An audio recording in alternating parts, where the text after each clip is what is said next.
नमस्कार। आज हम लोग पढ़ेंगे प्रकाश का परावर्तन।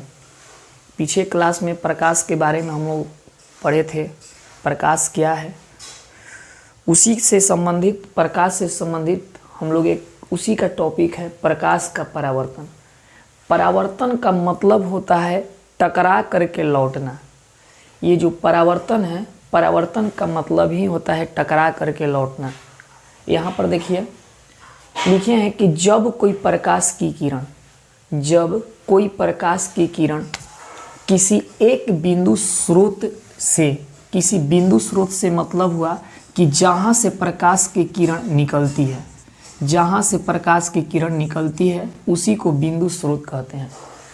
जब कोई प्रकाश की किरण किसी बिंदु स्रोत से निकलकर किसी चिकने सतह पर, ये चीज़ को थोड़ा सा ध्यान देना है, किसी चिकने सतह पर मतलब ये हुआ कि जो प्रकाश का परावर्तन होता है वह चिकना पदार्थ पर होता है। अधिक से अधिक जितना चिकना पदार्थ होगा उसमें परावर्तन की क्रिया उतना ही ज़्यादा होगा। इसलिए यहाँ पर लिखा है चिकने सतह पर टकराती है या पड़ती है। टकराती है बोलिए या पड़ती है। टकराती है और टकराने के बाद वह जो है मेरे प्रकाश के लिए है, वह पुनः उसी माध्यम में लौट जाती है। इसका मतलब ये हुआ कि जिस माध्यम से वह आ रही थी, प्रकाश के संबंध में हम माध्यम 3 बताए थे, एक हवा, दूसरा कांच और तीसरा पानी। तो किसी भी माध्यम से वो आएगी और किसी चिकने सतह पर टकराने के बाद पुनः उसी माध्यम में लौट जाएगी, जिधर से आई थी उधर ही चली जाएगी। तो इसी घटना को हम प्रकाश का परावर्तन कहते हैं। यहाँ पर देखिए एक चित्र हम बनाए हैं प्रकाश के परावर्तन के घटना का है। देखिए एक चिकना सतह हम लिए हैं M' का एक मिरर, जो समतल दर्पण होता है, जो बहुत ही चिकना होता है।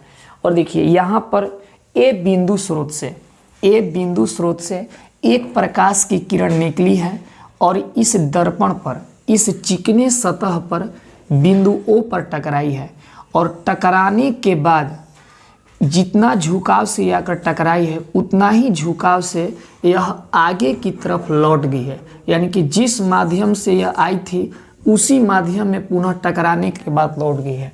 तो इसी घटना को हम प्रकाश के परावर्तन कहते हैं। यानी कि जिस माध्यम से कोई प्रकाश की किरण आएगी, किसी चिकने सतह पर टकराने के बाद पुनः जिधर से आई थी उसी ही माध्यम में लौट जाएगी। इसी घटना को प्रकाश के परावर्तन कहते हैं। एक चीज़ ध्यान देना है कि जितना झुकाव से टकराएगा उतना ही झुकाव से वह आगे की तरफ बढ़ेगा। अब आगे देखिए प्रकाश का परावर्तन, ये तो पढ़ लिए। इसके प्रमुख भाग निम्न हैं। यानी कि प्रकाश के परावर्तन के संबंध में कुछ इसके प्रमुख भाग होते हैं, वह निम्न प्रकार से है, नीचे दिए गए हैं। जैसे देखिए पहला लिखे है आपतित किरण। किरण के मतलब होता है रेखा, बोलिए वह रेखा जो प्रकाश की एक किरण बनाती है, एक लेयर बनाती है, उसी को आपतित किरण। किसी बिंदु स्रोत से जो किरण आकर किसी समतल सतह पर टकराती है। यानी कि बिंदु स्रोत का मतलब ये हुआ कि जहाँ से प्रकाश निकल करके किसी चिकने सतह पर टकराती है, और तो उसी किरण को हम आपतित किरण कहते हैं। यानी कि यहाँ पर देखिए ए बिंदु से प्रकाश की किरण निकली है और ओ बिंदु पर आ करके टकराई है। तो जो प्रकाश की किरण निकल करके या किसी चिकने सतह पर टकराती है, तो यही टकराने वाली प्रकाश की किरण को हम आपतित किरण कहते हैं। अब दूसरा देखिए लिखा है परावर्तित किरण। परावर्तित का मतलब होता है टकरा करके लौट जाना। देखिए यहाँ पर लिखा है आपतित किरण जब समतल सतह पर टकराती है और टकराने के बाद पुनः मतलब दोबारा उसी माध्यम में, मतलब जिधर से आई थी पुनः उसी माध्यम में लौट जाती है, तो लौटने वाली प्रकाश की किरण को परावर्तित किरण कहते हैं। जैसे यहाँ पर चित्र में देखिए कि मेरा जो प्रकाश की किरण था ए और ओ के बीच जो आया था, इसको हम आपतित किरण पढ़ें। यही प्रकाश के किरण AO जो चिकने सतह के बिंदु O पर टकराने के बाद यह B के तरफ लौट गया, तो जो टकराने के बाद B के तरफ लौट गया, ये लौटने वाली प्रकाश की किरण को ही हम कहते हैं परावर्तित किरण। अब दोनों के बीच में एक अभिलंब हम डालते हैं। अभिलंब जो होता है इसके बारे में हम आगे बताएंगे कि ये क्या चीज़ होता है। यह आपतित किरण और परावर्तित किरण के ठीक बीच में एक चिकने सतह पर लंब डाला जाता है, इसी को हम अभिलंब कहते हैं। आगे चलते हैं, इससे पीछे हम लोग पढ़ें आपतित किरण और परावर्तित किरण, उसी का ये दूसरा भाग है। इसमें एक पढ़ेंगे अभिलंब। ये अभिलंब क्या है? लंब को ही हम फिजिक्स में इसको अभिलंब के नाम दिए हैं। अभिलंब क्या है? तो देखिए यहाँ पर लिखे किसी समतल चिकने सतह पर, समतल का मतलब होता है प्लेन या बराबर, यानी कि किसी समतल चिकने सतह पर डाले गए लंब को हम अभिलंब कहते हैं। जैसे मान लीजिए कि एकदम पूरा समतल सतह है, इस पर जो हम लंब डालेंगे, इसी लंब को हम अभिलंब बोलते हैं। देखिए जैसे इसमें जो P से लेकर के O तक जो हमें किरण खींचे हैं, ये एक लंब है और इसी लंब को हम अभिलंब कहते हैं। और एक चीज़ बोलेगा कि अभिलंब किरण जो होती है इसके दोनों तरफ कितना डिग्री का कोण बनता है? 90 डिग्री। आप लोग जानते होंगे कि लंब का मतलब ही होता है 90 डिग्री। अब आगे देखिए आपतन कोण। ये आपतन कोण क्या है? आप लोग शायद पीछे जानते होंगे, एक बिंदु पर कोई दो किरण आकर के मिलती है और दोनों किरण के बीच जो झुकाव उत्पन्न होता है, इसी को हम लोग कोण कहते हैं। तो जो इस प्रकाश के संबंध से जो कोण उत्पन्न हुआ, उसी कोण में एक कोण को हम नाम दिए आपतन कोण।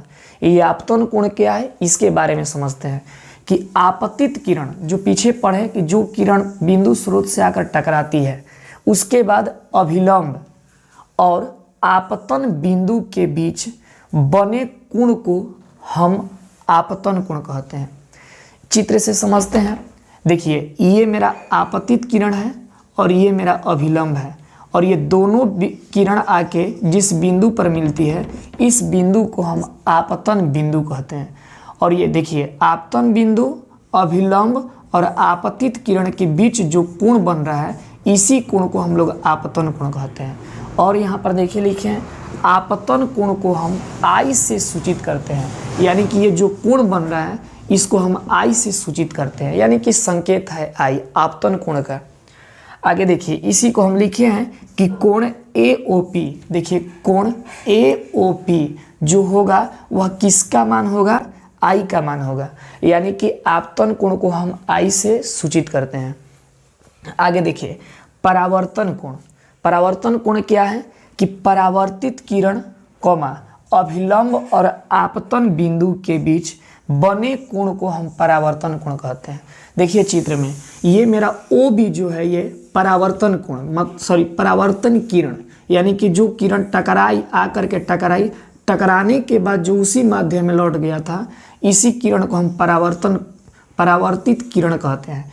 देखिए परावर्तित किरण और अभिलंब और आपतन बिंदु के बीच बने कोण को हम परावर्तन कोण कहते हैं। अब देखिए यहाँ पर वही चीज लिखा है कि परावर्तित किरण, अभिलंब और आपतन बिंदु के बीच बने कोण को परावर्तन कोण कहते हैं। और आगे देखिए परावर्तन कोण को हम R से सूचित करते हैं, आपतन कोण को I से और परावर्तन कोण को R से सूचित करते हैं। यहाँ पर देखिए एक बहुत ही महत्वपूर्ण चीज़ है कि आपतन कोण और परावर्तन कोण का मान आपस में बराबर होता है, यानी कि यदि कोण I के मान यदि मान लीजिए कि 45 डिग्री है तो R के भी मान 45 डिग्री होगा। यदि मान लीजिए कि I के मान 50 डिग्री है तो R के भी मान 50 डिग्री होगा। दोनों कोण का मान आपस में बराबर होता है। धन्यवाद।